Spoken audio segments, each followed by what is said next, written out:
This is Ken Hurd. We're at the Epipthany Church, Germantown, and we have here today a fellow who will read the statement.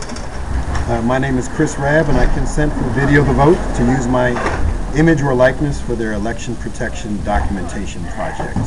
Excellent. Could you tell me what happened today that was quite different in this campaign? Certainly. Earlier today, two gentlemen who did not readily identify themselves with a particular candidacy or campaign and did not produce poll watcher certificates came to the polling place and situated themselves near voters and poll workers, attempting to document what they perceived as irregularities around what poll workers are supposed to ask, and particularly as it related to voter IDs. And in the state of Pennsylvania, the Frankenstein law that was appended by the state Supreme Court a few weeks ago has been open to a lot of interpretation because of how poorly it was written. So garbage in, garbage out. And so even though the law did not apply to this election, has been postponed to the next, there's still instructions that not all poll workers fully understand or implement. And I believe that it turns out that they were affiliated with Tom Smith's campaign, who's a Tea Party-backed Republican candidate for Senate. Thank you. So,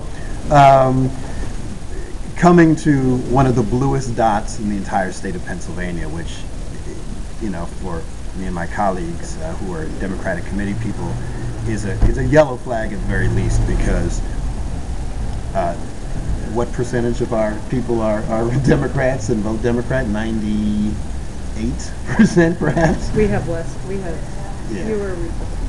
Yeah. And they were saying something about the ability to ask questions about the ID? Well, there are two issues that they expressed. Were one, that they felt that certain Democratic-affiliated poll workers were intimidating the newly appointed Republican minority poll inspector, who most of us who've worked the polls for many years do not know. And secondly, that poll workers were not asking people for their IDs, even though the only people who are required to show them are people who are first-time voters or first-time voting in this polling place. And so they thought that that was problematic. But because of how they presented themselves and where they situated themselves, let's move over here so people can get by, many of us felt that they were an intimidating force. And as a result, we've spoken to a number of people to ascertain what we can do to remove this presence from voters who are not particularly comfortable with their tactics.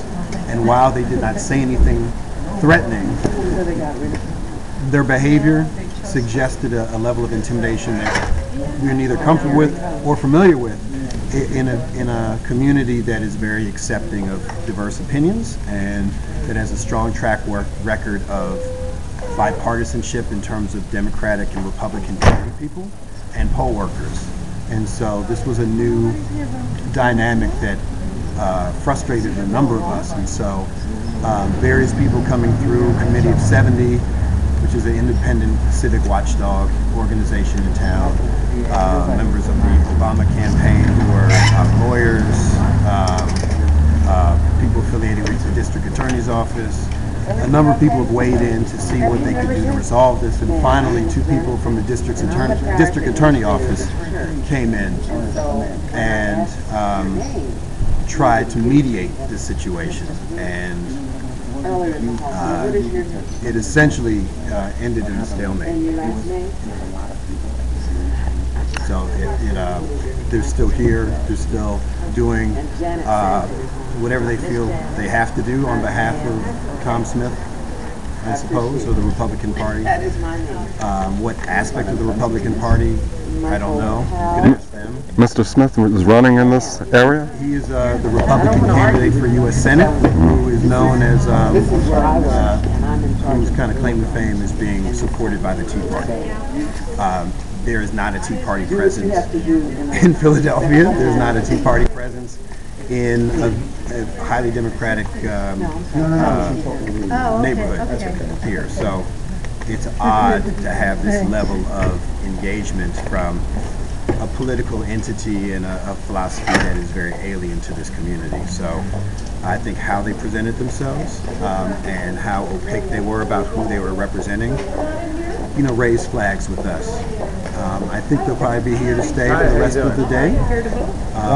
The poll worker who felt intimidated, I can't independently confirm. I don't know what her concerns were because I have not engaged her. I don't know who she was, and I don't know the nature of her relationship with her fellow poll workers in that division because it's not my division. There are 3 divisions in this ward who all vote at the same church, and we have very high voter turnout, very high percentage of Democratic registered voters, and as a result this is a very popular polling place on major elections because over 1,000 people will vote here, and so politicians who are running citywide and statewide come here, and local media, all the major channels will come here as well. And so this is a very active polling place, and so I imagine the Tom Smith campaign thought this would be a good place to disrupt.